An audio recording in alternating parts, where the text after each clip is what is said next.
Mabilisan na luto muna tayo, ma-instant ulam ka na, pantawid gutom pa, kaya tara, samahan nyo ko.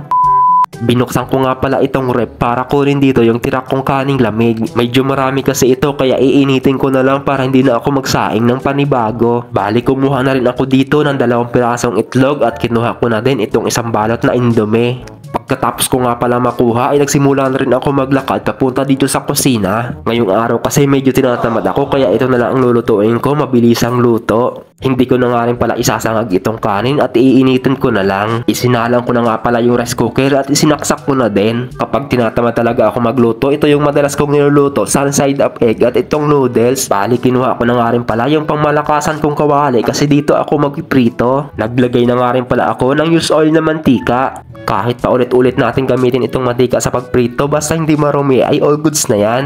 Dinurugan ko nga rin pala ito ng chili flakes sa ibabaw para aesthetic yarn.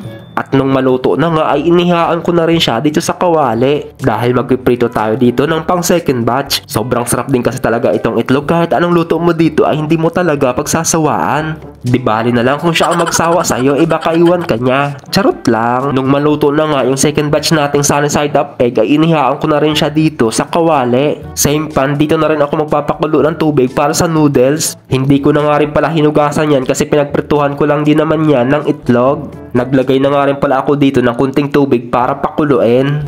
Tapos nga yan ay tinakpan ko lang para mabilis kumulo. Habang nagpapakulo nga tayo ng tubig ay binuksan ko na rin itong noodles. Hindi ko nga rin pala ito uubusin lahat at kukuha lang ako dito ng 2 piraso. Baka kapag inubos ko itong sambalot ay baka maging mukbangers ako.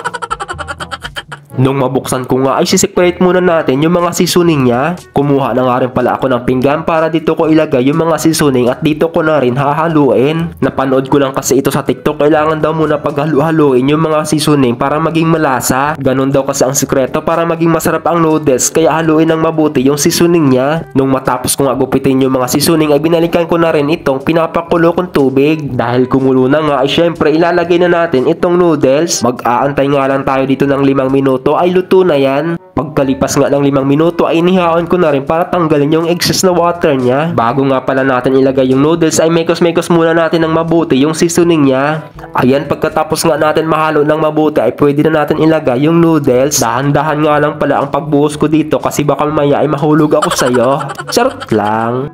Dahil ready na yung pancit canton natin ay nakapaghain na ako para makakain na din. Ito na nga pala yung ulam natin, indomie at saka itong sunny side up egg. Kaya tara guys, kain po tayo. Ganito rin ba kayo kapag tinatamad magluto or walang maisip na lulutuin? Tapos ang bagsak mo dun sa instant na mabilis maluto tulad ng noodles at itlog? Dahil kung hindi nyo nga maitatanong ay ito yung madalas na niluluto ng ating mga kapwa OFW. Lalong lalo na kapag nasa Saudi Arabia ka at isa na ako doon. Ikaw kabayan, saang bansa ka? Please comment below nga. Hanggang dito ko na nga rin pala tatapusin ang mini vlog natin. Pero bago nga yan, paki-like, share, comment kung hanggang saang lupalop umabot ang video natin para alam ko kung saan na ito nakakarating. God bless po sa inyong lahat. Thank you for watching. Bye-bye!